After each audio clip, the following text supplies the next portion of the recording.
Today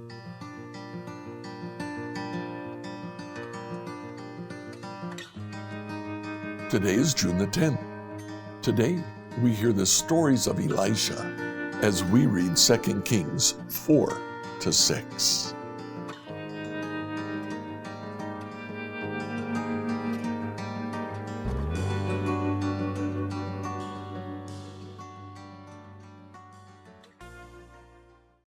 Now, Elisha the prophet has taken the place of Elijah the prophet. And it's through Elisha that we discover that there were three different schools of prophets throughout Israel. Elijah had probably begun those schools, but Elisha continues to minister to them. They're located regionally in three different areas.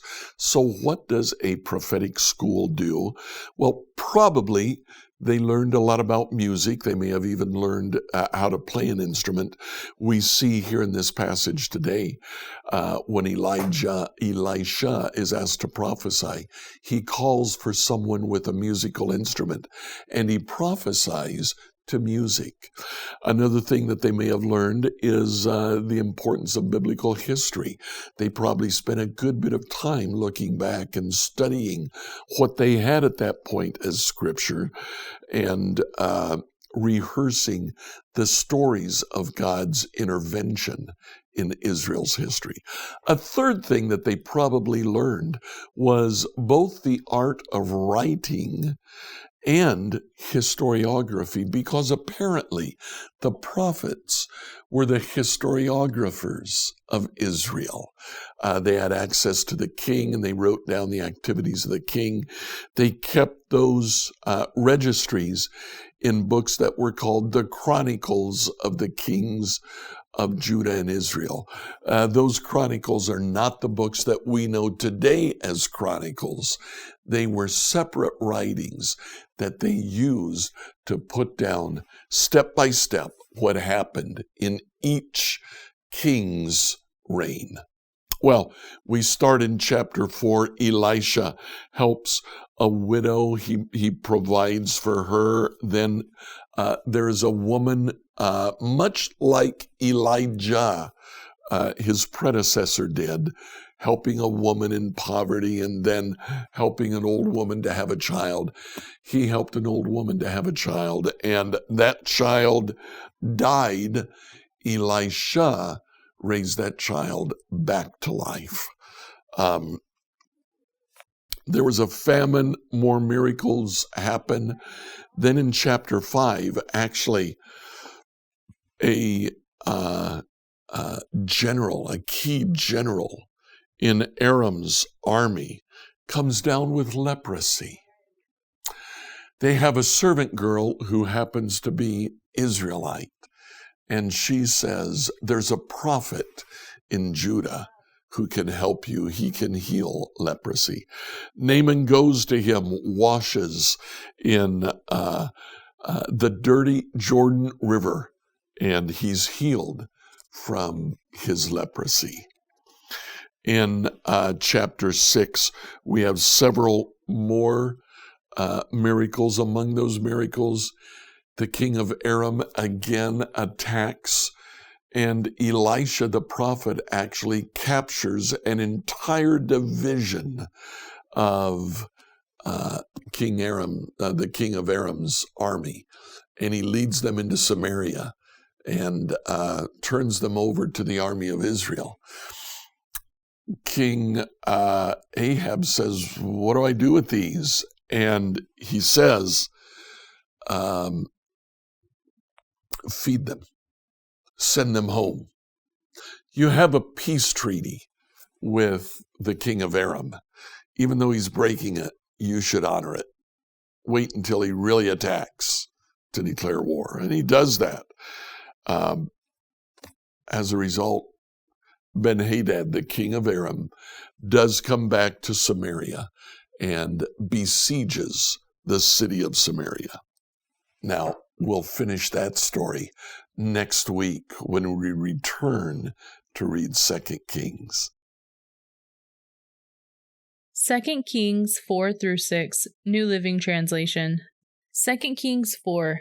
One day the widow of a member of the group of prophets came to Elisha and cried out, "My husband who served the Lord is dead, and you know how he feared the Lord. Now a creditor has come threatening to take my 2 sons as slaves." "What can I do to help you?" Elisha asked. "Tell me, what do you have in the house?" "Nothing at all, except a flask of olive oil," she replied.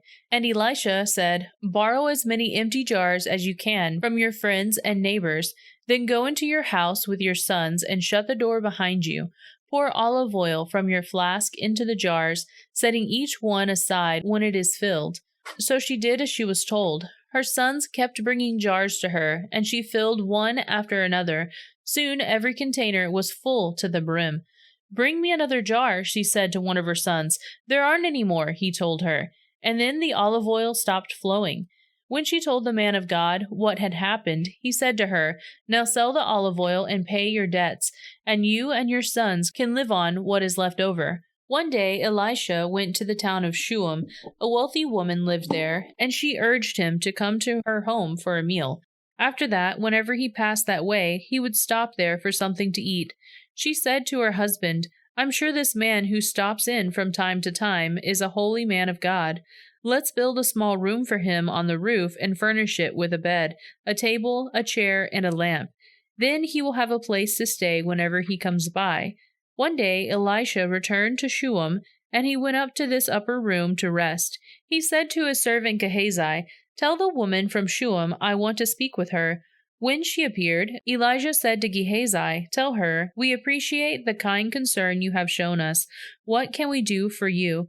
Can we put in a good word for you with the king or to the commander of the army?" "No," she replied, "my family takes good care of me." Later, Elisha asked Gehazi, "What can we do for her?"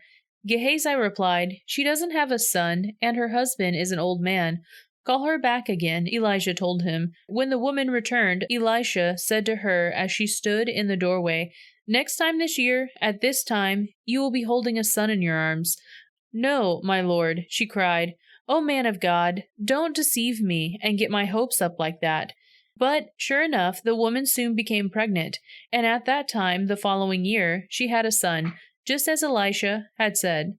One day when her child was older, he went out to help his father, who was working with the harvest. Suddenly he cried out, "My head hurts, my head hurts." His father said to one of the servants, "Carry him home to his mother." So the servant took him home, and his mother held him on her lap.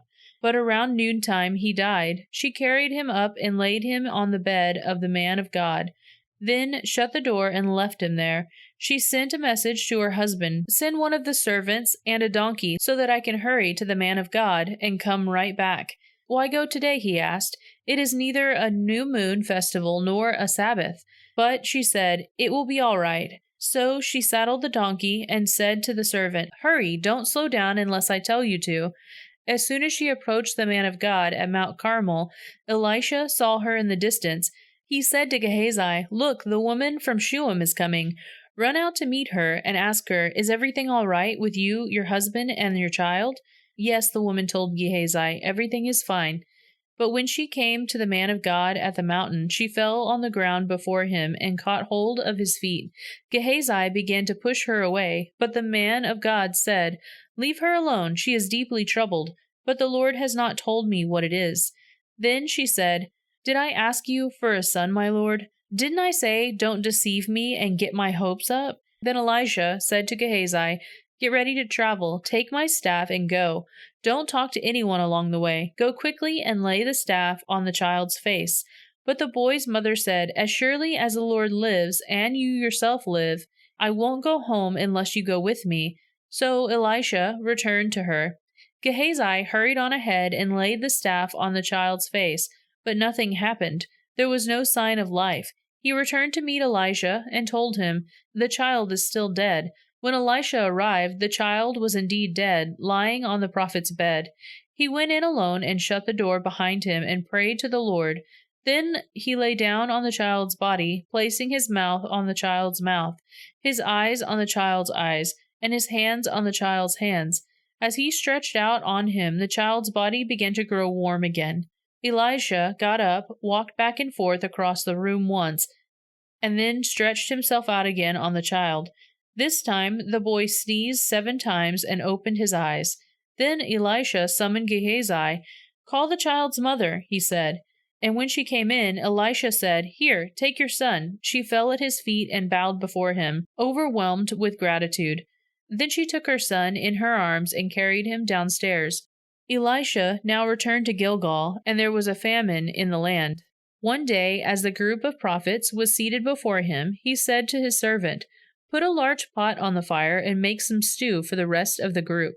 One of the young men went out into the field to gather herbs and came back with a pocketful of wild gourds. He shredded them and put them into a pot without realizing they were poisonous. Some of the stew was served to the men, but after they had eaten a bite or two, they cried out, "Man of God, there is poison in this stew."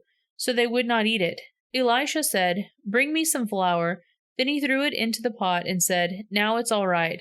Go ahead and eat." And then it did not harm them. One day a man from Baal Shalisha brought the man of God a sack of fresh grain and 20 loaves of barley bread made from the first grain of his harvest. Elisha said, "Give it to the people so they can eat." "What?" the servant exclaimed. "Feed 100 people with only this?" But Elisha repeated, "Give it to the people so they can eat. For this is what the Lord says, everyone will eat, and there will even be some left over." And when they gave it to the people, there was plenty for all, and some left over, just as the Lord had promised. 2 Kings 5. The king of Aram had great admiration for Naaman, the commander of his army, because through him the Lord had given Aram great victories. But though Naaman was a mighty warrior, he suffered from leprosy.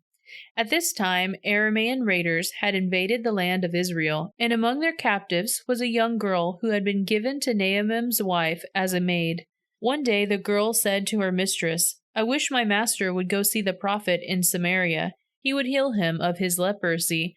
So Naaman told the king what the young girl from Israel had said. "Go and visit the prophet," the king of Aram told him. "I will send a letter of introduction for you to take to the king of Israel." So Naaman started out carrying as gifts 750 pounds of silver, 150 pounds of gold, and 10 sets of clothing. The letter to the king of Israel said, "With this letter I present my servant Naaman. I want you to heal him of his leprosy." When the king of Israel read this letter, he tore his clothes in dismay and said, "Am I God? Can I give life and take it away? Why is this man asking me to heal someone with leprosy? I can see that he's just trying to pick a fight with me." But when Elisha, the man of God, heard that the king of Israel had torn his clothes in dismay, he sent this message to him, "Why are you so upset? Send Naaman to me, and he will learn that there is a true prophet here in Israel." So Naaman went with his horses and chariots and waited at the door of Elisha's house. Elisha sent a messenger out to him with this message, "Go and wash yourself 7 times in the Jordan River. Then your skin will be restored, and you will be healed of your leprosy." But Naaman became angry and stalked away. "I thought he would certainly come out to meet me," he said. "I expected him to wave his hand over the leprosy and call on the name of the Lord his God and heal me. Aren't the rivers of Damascus, the Abana, and the Pharpar better than any of the rivers of Israel? Why shouldn't I wash in them and be healed?" So Naaman turned and went away in rage. But his officers tried to reason with him and said, "Sir, if the prophet had told you to do something very difficult, wouldn't you have done it? So you should certainly obey him when he says simply, 'Go and wash and be cured.'" So Naaman went down to the Jordan River and dipped himself 7 times as the man of God instructed him. And his skin became as healthy as the skin of a young child, and he was healed. Then Naaman and his entire party went back to find the man of God.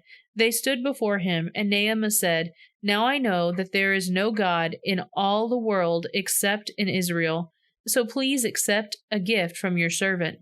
But Elisha replied, "As surely as the Lord lives, whom I serve, I will not accept any gifts."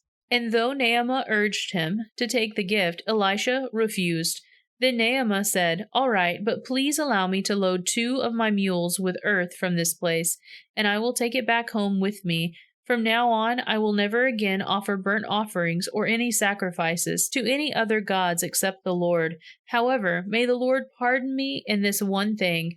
When my master, the king, goes into the temple of the god Rimmon to worship there and leans on my arm, may the Lord pardon me when I bow to. Go in peace, Elisha said. So Naaman started home again. But Gehazi, the servant of Elisha, the man of God, said to himself, My master should not have let this Aramean get away without accepting any of his gifts. As surely as the Lord lives, I will chase after him and get something from him. So Gehazi set off after Naaman. When Naaman saw Gehazi running after him, he climbed down from his chariot and went to meet him. Is everything all right? Naaman asked. Yes, Gehazi said. But my master has sent me to tell you that 2 young prophets from the hill country of Ephraim just arrived. He would like 75 pounds of silver and 2 sets of clothing to give to them. By all means, take twice as much silver, Naaman insisted. He gave him 2 sets of clothing, tied up with money in 2 bags, and sent the 2 of his servants to carry the gifts for Gehazi. But when they arrived at the cathedral, Gehazi took the gifts from the servants and sent the men back. Then he went and hid the gifts inside the house. When he went in to his master, Elisha asked him, Where have you been, Gehazi? I haven't been anywhere, he replied. But Elisha asked him, Don't you realize that I was there in spirit when Naaman stepped down from the chariot to meet you? Is this the time to receive money and clothing, olive groves and vineyards, sheep and cattle, and male and female servants? Because you have done this, you and your descendants will suffer from Naaman's leprosy forever. When Gehazi left the room, he was covered with leprosy. His skin was white as snow. 2 Kings 6. One day the group of prophets came to Elisha and told him, As you can see, this place where we meet with you is too small. Let's go down to the Jordan River, where there are plenty of logs. There we can build a new place for us to meet. All right, he told them, go ahead. Please come with us, someone suggested. I will, he said. So he went with them. When they arrived at the Jordan, they began cutting down trees, but as one of them was cutting a tree, his axe head fell into the river. Oh, sir, he cried. It was a borrowed axe. Where did it fall? The man of God asked. When he showed him the place, Elisha cut a stick and threw it into the water at that spot. Then the axe head floated to the surface. Grab it, Elisha said, and the man reached out and grabbed it. When the king of Aram was at war with Israel, he would confer with his officers and say, We will mobilize our forces at such and such place. But immediately Elijah, the man of God, would warn the king of Israel, Do not go near that place, for the Arameans are planning to mobilize their troops there. So the king of Israel would send word to the place indicated by the man of God. Time and time again, Elisha warned the king so that he would be on the alert there. The king of Aram became very upset over this. He called his officers together and demanded, Which of you is the traitor? Who has been informing the king of Israel of my plans? It's not us, my lord the king, one of the officers replied. Elisha the prophet in Israel tells the king of Israel even the words you speak in the privacy of your bedroom. Go and find out where he is, the king commanded, so I can send troops to seize him. And the report came back, Elisha is at Dothan. So one night the king of Aram sent a great army with many chariots and horses to surround the city. When the servants of the man of God got up early the next morning and went outside, there were troops, horses, and chariots everywhere. Oh, sir, what will we do now? The young man called out to Elisha. Don't be afraid, Elisha told him, for there are more on our side than on theirs. Then Elisha prayed, O Lord, open his eyes and let him see. The Lord opened the young man's eyes, and when he looked up, he saw that the hillside around Elisha was filled with horses and chariots of fire. As the Aramean armies advanced towards him, Elisha prayed, O Lord, please make them blind. So the Lord struck them with blindness, as Elisha had asked. Then Elisha went out and told them, You have come the wrong way. This isn't the right city. Follow me, and I will take you to the man you are looking for. And he led them to the city of Samaria. As soon as they had entered Samaria, Elisha prayed, O Lord, now open their eyes and let them see. So the Lord opened their eyes, and they discovered that they were in the middle of Samaria. When the king of Israel saw them, he shouted to Elisha, My father, should I kill them? Of course not, Elisha replied. Do we kill prisoners of war, give them food and drink, and send them home again to their master?"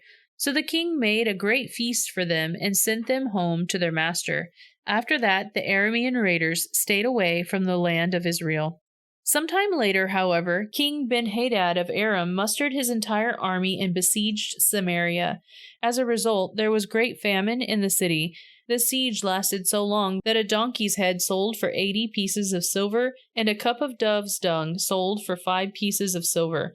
One day, as the king of Israel was walking along the wall of the city, a woman called to him, "Please help me, my lord the king." He answered, "If the Lord doesn't help you, what can I do? I have neither food from the threshing floor nor wine from the press to give you." But when the king asked, "What is the matter?" she replied, "This woman said to me, 'Come on, let's eat your son today, then we will eat my son tomorrow.' So we cooked my son and ate him. Then the next day I said to her, 'Kill your son so we can eat him,' but she has hidden her son." When the king heard this, he tore his clothes in despair, and as the king walked along the wall, the people could see that he was wearing burlap under his robe next to his skin. "May God strike me and even kill me if I don't separate Elisha's head from his shoulders this very day," the king vowed. Elisha was sitting in his house with the elders of Israel when the king sent a messenger to summon him. But before the messenger arrived, Elisha said to the elders, "A murderer has sent a man to cut off my head. When he arrives, shut the door and keep him out. We will soon hear his master's steps following him." While Elisha was still saying this, the messenger arrived, and the king said, "All this misery is from the Lord. Why should I wait for the Lord any longer?" Scripture reading by Emily Herrera. Like, follow, and subscribe to this devotional on whatever platform you use to listen to it. Email your questions to us at questions@becomehope.com. Enjoy tomorrow in the church of your choice. If you live in the Greenwood, Indiana area, and you're looking for a church, come visit us. Check us out at becomehope.com. We'd love to see you tomorrow.